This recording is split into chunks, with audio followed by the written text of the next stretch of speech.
그러니까 제가 시장이 되기 1년 전의 일입니다. 자, 후보님 죄송한데요. 지금 저희 패널들이 질문을 해서 충분히 해명을 하실 기회를 드릴 텐데요. 지금 이렇게 되면 저희들이 할 질문이 없어지거든요. 예, 그렇게 하십시오. 차근차근 진행하겠습니다. 내곡동 땅으로 오히려 손해를 봤다 이런 말씀을. 내곡동 땅 그 지도가 내곡동 땅 그 국민 임대주택 지구 지정이라든지 구체적인 그 팩트를 조금씩 바뀌면서 논란을 키운 면이 없잖아 있습니다. 이게 시장까지 들어왔겠습니까? 다시 말해서 제 마음속에 없었던 겁니다. 존재조차도 의식 못했다는 말을 존재도 몰랐다고 표현한 게 그렇게 큰 죄가 되나요? 그런데 중요한 것은 시가보다 낮게 보상받았다는 거예요. 그런데 여기에 무슨 오해의 소지가 있다고 이걸 이렇게 서울 시민들은 지금 비전과 정책을 듣고 싶은 시점인데 계속해서 관훈 토론에서조차 지금 거의 45분 동안 이 얘기만 이게 서울 시민 여러분들은 지금 손해보고 계시는 겁니다. 오세훈 시장의 비전을 들을 수 없는 자, 그럼 이런 이제 일이 생깁니다. 비전을 좀 더 들어보도록 해야 될 것 같습니다. 이번 해명이 조금씩 바뀌고 표현이 바뀌고 구체적인 그 팩트를 조금씩 바뀌면서 논란을 키운 면이 없잖아 있습니다. 근데 그게 거짓말은 아니지 않습니까? 그러니까 네, 그러나- 상대방은 그걸 자꾸 거짓말했다, 말 바꿨다 이렇게 얘기하는데 존재조차도 의식 못했다는 말을 존재도 몰랐다고 표현한 게 그렇게 큰 죄가 되나요? 그거를 그렇게 접근하시면 그거 하나를 죄라고 말할 수는 없지만 저희가 아까도 말했듯이 지금 공직자가 자기 공직을 이용해서 사익을 추구했느냐의 문제가 말씀하신 대로 핵심이고 그 여러 정황들을 보여주는 팩트를 하나씩 검증하는 과정이 지금 선거 과정이기도 하기 때문에 네. 그걸 너무 가볍게 여겨서는 안 된다는 생각이 드는데 물론 그걸 그렇습니다. 너무 가볍게 여기시는 것 같아서 그건 좀 유감입니다. 신속하게 대처하다 보니까 네. 그런 그 네네. 오해 소지가 있는 표현을 하게 됐는데요. 그래서 이게 사실은 이런 사안의 경우에 신속한 대처도 굉장히 필요합니다. 선거 국면에서는.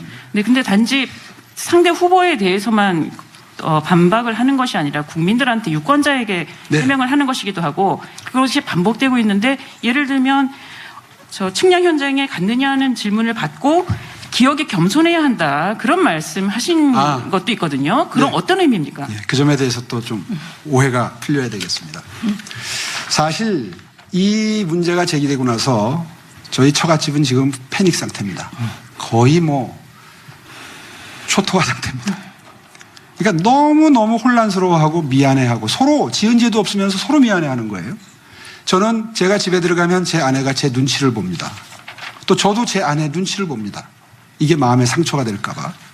또 장모님은 장모님대로 펄펄 뛰시다가 그러다가 또 그 다음 날은 전화해서 걱정하시다가 지금 이런 모습이 온 집안을 지금 힘들게 하고 있습니다.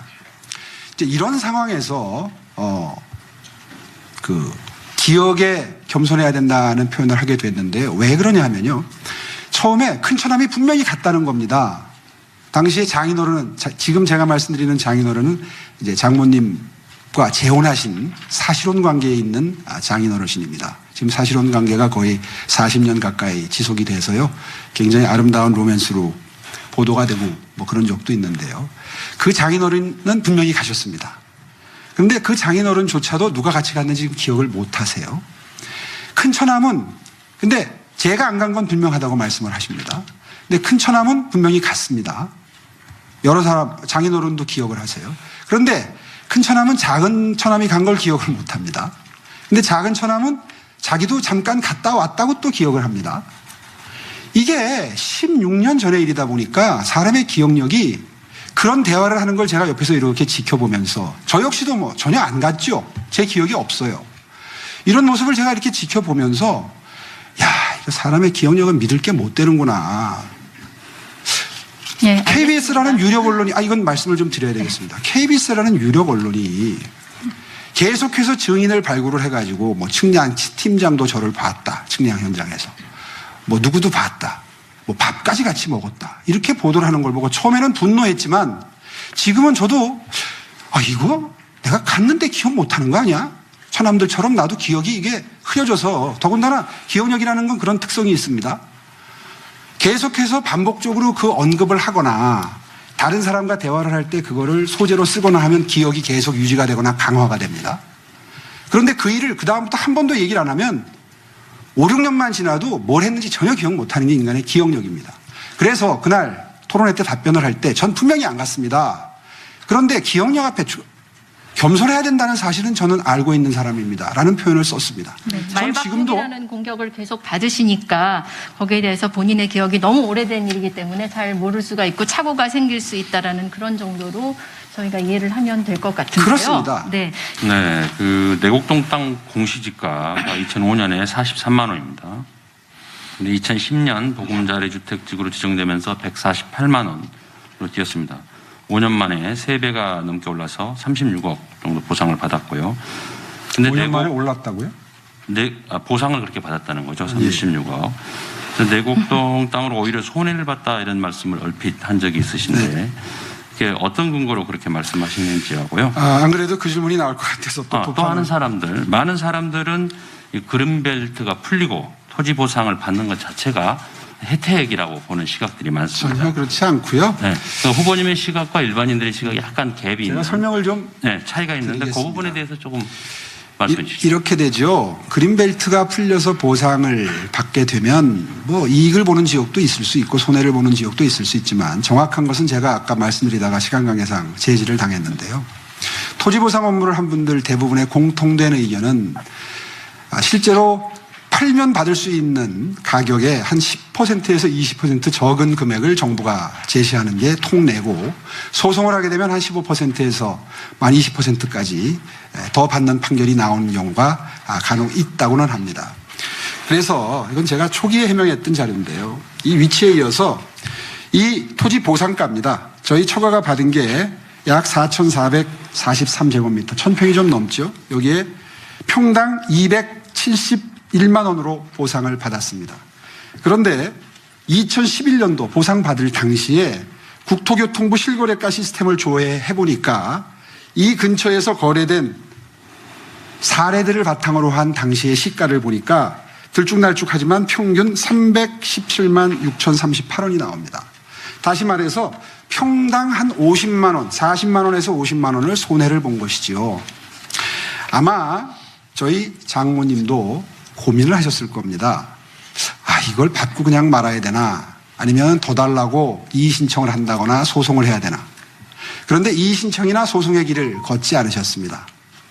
아마 본인도 기억 못하시고 저도 지금 전혀 모르고 있는 상황이지만 속으로는 저는 그렇게 짐작을 합니다. 우리 사위가 그래도 서울시장을 했는데 장모라는 사람이 이 문제를 가지고 이의 신청을 하거나 돈을 더 달라고 소송을 하는 게 올바른 일이냐 아마 고민하셨을 거고 결국 결과적으로 그냥 정부에서 제시한 금액을 그대로 받으셨습니다. 그 정부에서 제시한 보상가를 그대로 받으셨는데 그 금액이 시가보다 분명 평당 40, 50만 원이 적은 금액입니다. 자, 이렇게 되면 이제 종합을 해보면 노무현 정부 때 이 지역을 지정하기 시작했고 그 이후에 보금자리 주택으로 바뀌면서 형식적으로 서류가 오가는 절차 끝에 결국 이 지역에 보상이 이루어졌는데 그 보상의 결과가 시가보다 낮았다. 상식적으로 생각해 보십시오. 그린벨트를 풀면서 그린벨트가 풀린 상황을 전제로 가격이 오른 걸 기준으로 보상하는 나라가 있습니까? 그렇게 일하면 국민 혈세를 낭비하는 거지요. 그린벨트로 풀리기 전에 가격을 전제로 보상가를 산정하다 보니까 당시에 보상 시점에 거래되는 금액보다 낮아질 수밖에 없었던 걸 좀 전에 자료로 보시지 않았습니까? 그러면 모든 문제가 다 해명이 된 겁니다. 당시의 시가보다 단 1원이라도 더 받았다면 그러면 당시의 시장의 영향력이 뭔가 거기에 미쳤다고 오해할 소지가 있습니다. 그런데 중요한 것은 시가보다 낮게 보상받았다는 거예요. 그런데 여기에 무슨 오해의 소지가 있다고 이걸 이렇게 서울 시민들은 지금 비전과 정책을 듣고 싶은 시점인데 계속해서 관훈 토론에서조차 지금 거의 45분 동안 이 얘기만 이게 서울 시민 여러분들은 지금 손해보고 계시는 겁니다. 오세훈 시장의 비전을 들을 수 없는 자, 그럼 이런 이제 일이 생깁니다. 비전을 좀 더 들어보도록 해야 될 것 같습니다. 이번 판단은 이제 유권자들에게 넘기고요. 다음 주제로 넘어가 보겠습니다.